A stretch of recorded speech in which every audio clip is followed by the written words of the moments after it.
তো বন্ধুরা, আবার একটা নতুন ভিডিও নিয়ে আমি তোমাদের কাছে হাজির হয়েছি। ভিডিওটি সম্পূর্ণ দেখার জন্য অনুরোধ রইল, আর মনোযোগ সহকারে অবশ্যই শুনবে। চলো, আসসালামু আলাইকুম রহমতুল্লাহি ওয়া বারাকাতুহু। যে কোনো মনের আশা পূরণ করার জন্য আমাদের যে দোয়াটি করতে হয় তা হচ্ছে ইসমে আজম। কখন কিভাবে পড়ব এ বিষয়ে ভিডিওটি আমরা বলবো। আমাদের জীবনে এমন কোনো বিপদ আসে যখন আমাদের দেওয়ালে পিঠ ঠেকে যায়, যখন আমাদের নির্দিষ্ট চাওয়া পূরণ করা ছাড়া আর যেন কোনো বিকল্প পথই আমাদের সামনে খোলা থাকে না। এই রকম পরিস্থিতিতে আল্লাহ রাব্বিল আলামিনের কাছে আমাদের মনের একান্ত কামনা বাসনাগুলিকে পূরণ করার জন্য একটি বিশেষ পথ দেখিয়েছিলেন নবী সাল্লাল্লাহু আলাইহি ওয়াসাল্লাম।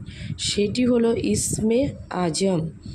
ইসমে আজম হলো মহান নাম আল্লাহ রাব্বিল আলামিনের। এই মহান বা ইসমে আজম তথা মহান নামের মাধ্যমে কোনো কিছু চাওয়া হলে তিনি সেটা পূরণ করেন। এই নামে আল্লাহ রাব্বিল আলামিনকে ডাকা হলে তিনি সেই ডাকে সাড়া দেন। তার অনেকগুলো গুণবাচক নাম আছে, তার মধ্যে মহান আল্লাহ রাব্বিল আলামিনের যে মূল নাম তা হল আল্লাহ। এই আল্লাহ নামের মাধ্যমে ডেকে যদি কোনো বান্দা যদি কিছু চায়, কাইম অনুবাক্যে অন্তরে গভীর থেকে চায়, তাহলে রাব্বিল আলামিন অবশ্যই তা পূরণ করেন।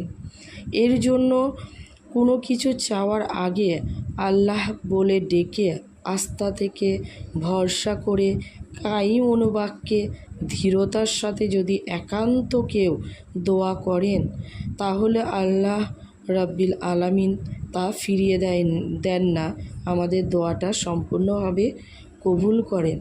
তাই আমরা সব কিছু কোনো কাজ শুরু করার আগে আল্লাহ এই গুণবাচক নামটা বলে আমরা শুরু করব। আসসালামু আলাইকুম ওয়া রাহমাতুল্লাহি ওয়া বারাকাতুহু।